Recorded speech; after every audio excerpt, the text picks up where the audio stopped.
नमस्कार मित्रों, astro adviser में फिर से आपका एक बार स्वागत है। ज्योतिष की उपयोगिता इसलिए है कि वो हमें हमारी समस्या आने से पहले सचेत कर देता है, हमें सही मार्ग दिखाता है और इसीलिए ज्योतिष यानी ज्योति कहा गया है।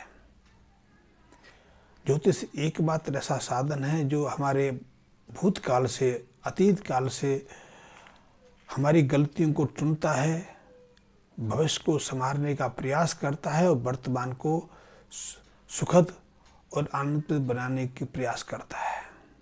इसलिए ज्योतिष तीनों कालों में एक समान रूप से प्रभावित होता है और इसीलिए ज्योतिष की मान्यता प्राचीन काल से है। आज चाहे लोग माने या ना माने, क्योंकि ज़्यादातर लोग तो विश्वास करते हैं और इसीलिए पूरी दुनिया में ऐसे सर्वे हुए हैं कि 75 से 90% लोग अपने दिन की शुरुआत ज्योतिष के जो राशिफल होते हैं उनको देख के करते हैं।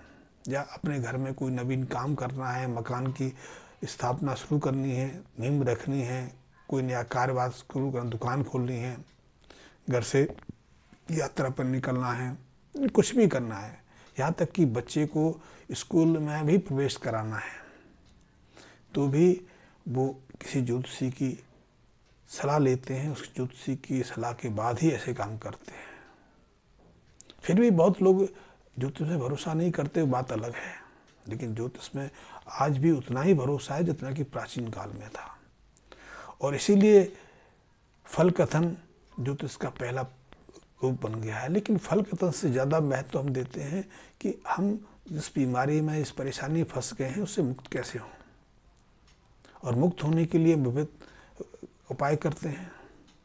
इसके लिए कई तरह की पूजा अर्चना की जाती हैं, तीर्थ यात्राएं की जाती हैं, तीर्थ स्नान किए जाते हैं, कई तरह के यंत्र ताबीज धारण किए जाते हैं, यज्ञ अनुष्ठान पर लाखों रुपए खर्च किए जाते हैं।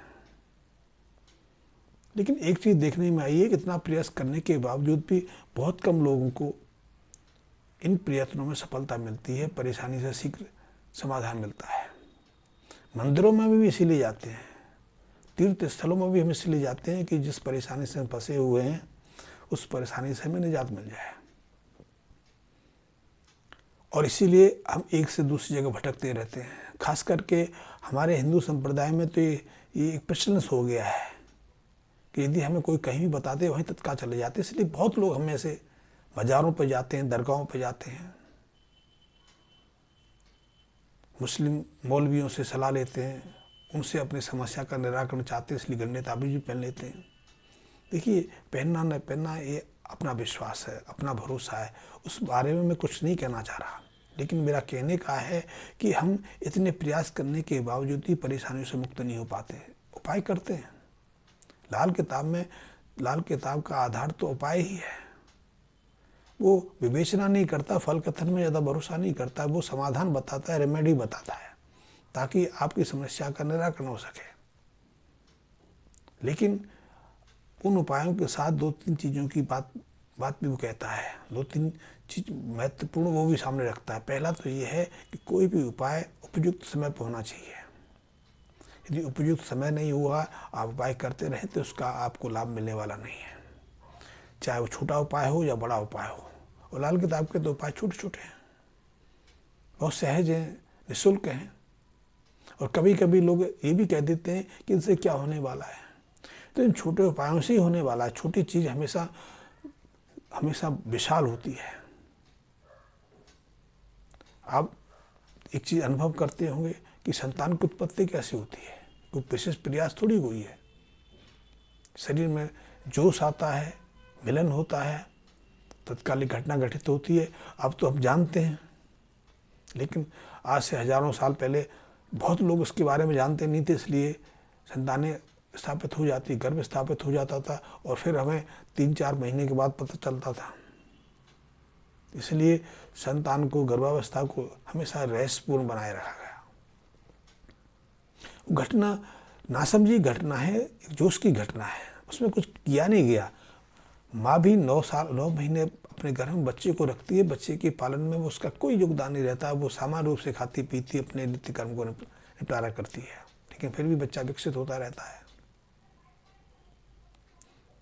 तो किसी भी बड़े काम के लिए बड़ी भूमिका निभाने की आवश्यकता नहीं है। छोटे उपायों से बहुत कुछ संभव है। और आप तो न्यूक्लियर फिजिक्स को देख लें, जेनेटिक्स में आप जीन्स को देख लें, वो दिखाई थोड़ी देता है, लेकिन फिर भी कितनी विशाल परिवर्तन उनके माध्यम से होते हैं। विज्ञान सूक्ष्मता बढ़ रहा है। तो इस पर मत जाइए कि सहज क्या है, सहज क्या होगा। बहुत कुछ होगा, लेकिन उपयुक्त समय पर किया गया उपाय निश्चित रूप से चमत्कारी, बेहद प्रभावशाली होता है। और उपयुक्त समय लाल किताब में वर्षफल के अनुसार ग्रह अपनी स्थिति बदलते हैं, अपने भाव बदलते हैं, और भाव बदलने से उनके प्रभावों में न्यूनता या तीव्रता आती है। वो शुभ होते हैं, अशुभ होते हैं, और उसी तरह से प्रभाव देते हैं। इसलिए वर्षफल के अनुसार चुने प्रभाव हमें बहुत बेहद प्रभावशाली बन जाते हैं।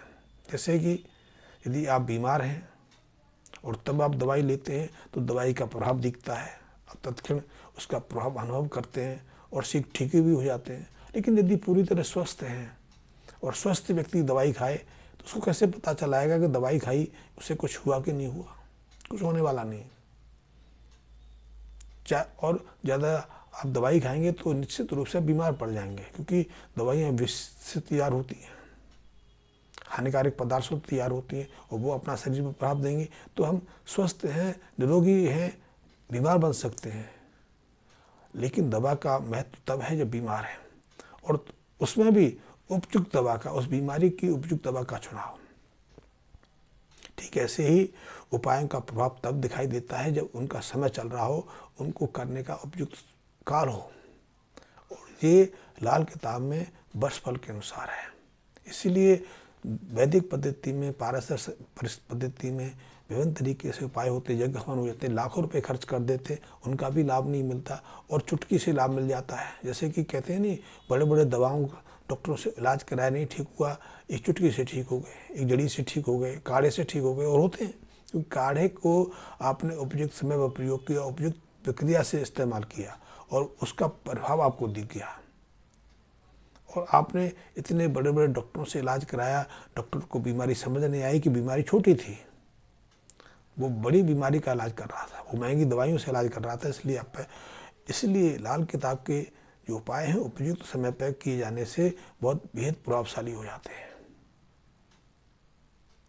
और उसके उपायों का भी महत्व बड़ा है कि आपने किसी वस्तु को ग्रहण करना है, यानी कि ग्रह के प्रभाव को बढ़ाना है। यदि किसी वस्तु को अपने से अलग करना है, मंदिर में देना है, जल प्रभावित करना है, सुनसान जगह में दबाना है, शमशान में दबाना है, शमशान में आपने कुछ प्रयोग करना है, इन सब का अपना अपना प्रभाव है।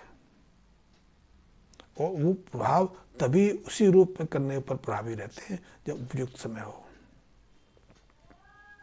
जैसे लाल किताब में बार बार कहा गया है कि आप पीपल को या बड़ को दूध में पानी मिला के उसकी जड़ में चढ़ाओ, और उसका मिट्टी का जो गीली हो जाती है उसका तेल लगो।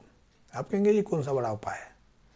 स्त्रियां तो पीपल की वैसे ही जल चढ़ाती हैं, बड़ को वैसे ही पानी देती हैं, तुलसी को वैसे ही जल अर्पण करते हैं, हम सूर्य को भी सूर्य जलांजलि देते हैं। तो उसमें उपाय क्या होगा? ये तो हमारा नहीं। लाल किताब में इस विशेष प्रक्रिया है, और विशेष प्रक्रिया में जब कच्चे दूध में पानी मिला के या दूध पानी में थोड़ा मीठा मिला के आप यदि पीपल पर या बड़ पर उसको चढ़ाते हैं और फिर उस गीली मिट्टी का तिलक लगाते हैं, तो उससे दो ग्रहों का मिलन होता है। दूध यानी चंद्रमा, पीपल या फिर बड़ बृहस्पति, और मिट्टी यानी शुक्र। आपने एक उपाय से तीन ग्रहों को एक कर दिया। तीनों का फल आपको मिलेगा। यदि आपकी जन्म कुंडली में तीनों ग्रह कमजोर हैं, निर्बल हैं या बुरा प्रभाव दे रहे हैं, तो तीनों के प्रभाव शुभ मिलने लग जाएंगे। लेकिन करने कब है? जब ये इन तीनों ग्रहों का कोई दशा काल चल रहा हो। ऐसी शनि है, शनि का प्रभाव दीर्घगामी होता है। इसलिए आपने सुना होगा ढैया चल रही है, शनि की 6.5 चल रही है। शनि की दशा अंतरदशा का समय भी बहुत दीर्घ रहता है। और दीर्घ रहने के कारण शनि की पीड़ाएं हमें ज़्यादा पीड़ित भी करती हैं। राहु की पीड़ाएं भी बहुत हमें पीड़ित करती हैं, क्योंकि उसका समय भी बहुत दीर्घ होता है।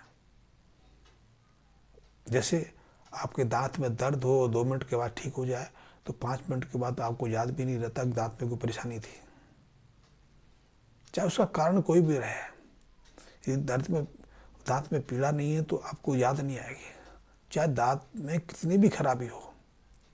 लेकिन यदि आपकी पीड़ा सतत बनी रहती है तो आपका ध्यान उसी तरफ जाता है, और फिर आप 2-4 घंटे तो सहन करते हो, फिर घंटे, 2 घंटे, 5 घंटे, 1 आध दिन के बाद डॉक्टर से परामर्श करते हो, डॉक्टर जैसा कहता है वो कराते हो, फिर आपका इलाज की प्रक्रिया चलती रहती है। शनि का भी ऐसा है कि यदि कुछ घटित हुआ और समाप्त हो जाए तो आप भूल जाते हैं, लेकिन शनि आपको भूलने नहीं देता, आपकी पीड़ा को, आपको कष्ट को बनाए रखता है, इसलिए आप बहुत दुखी हो जाते हैं। और ऐसे में यदि शनि संबंधी उपाय करते हैं तो उसके उपायों से आपको चमत्कारिक लाभ मिल जाता है।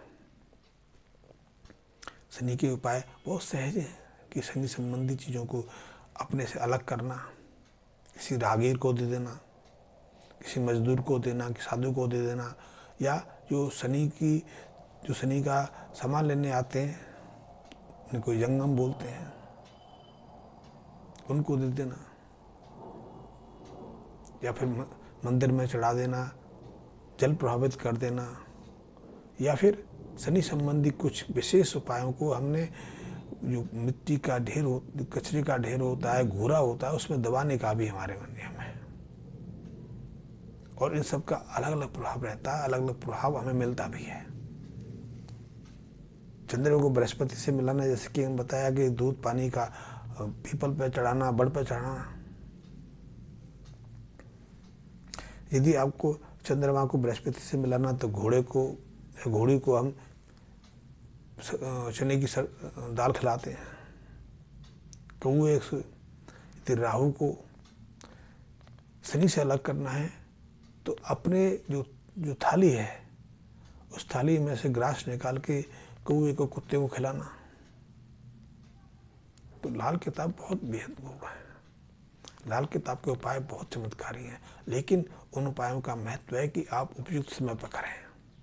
ये विषय बहुत बड़ा है, इस पर फिर मैं कभी चर्चा करता रहूँगा, लेकिन मेरा एक अनुरोध आपसे है कि मेरे बहुत सारे मित्र नियमित रूप से मेरे वीडियो देखते तो हैं, लेकिन मेरे को अभी तक उन्होंने सब्सक्राइब नहीं किया है। तो मेरा उनसे प्रार्थना है कि मेरे चैनल को सब्सक्राइब कर लें, मेरे बेल आइकन को प्रेस कर लें, क्योंकि आपके सब्सक्रिप्शन से मुझे उत्साह मिलता है, मुझे वीडियो बनाने में उत्साह आता है, और मैं आपके लिए कुछ ऐसे उपयोगी विषय चुन के तैयार रखता हूँ ताकि मेरे मित्रों तक उसका फ़ायदा मिल सके। तो मैं आपसे रिक्वेस्ट करूँगा कि सबसे पहले तो मेरे चैनल को सब्सक्राइब कर लें, और यदि ऐसे विषय में आपके आसपास कुछ मित्र ऐसे हैं जो रुचि रखते हैं तो उनके साथ भी मेरे वीडियो को शेयर करें, ताकि उनको भी कुछ जानकारी मुझसे मिल सके। तो लाल किताब के मैंने उपायों की बात की। लाल किताब के छोटे उपाय हैं लेकिन बेहद प्रभावशाली हैं, और उनका प्रभाव तब हमें उपयुक्त मिलता है जब उनका उपयुक्त समय पर प्रयोग किया जाए।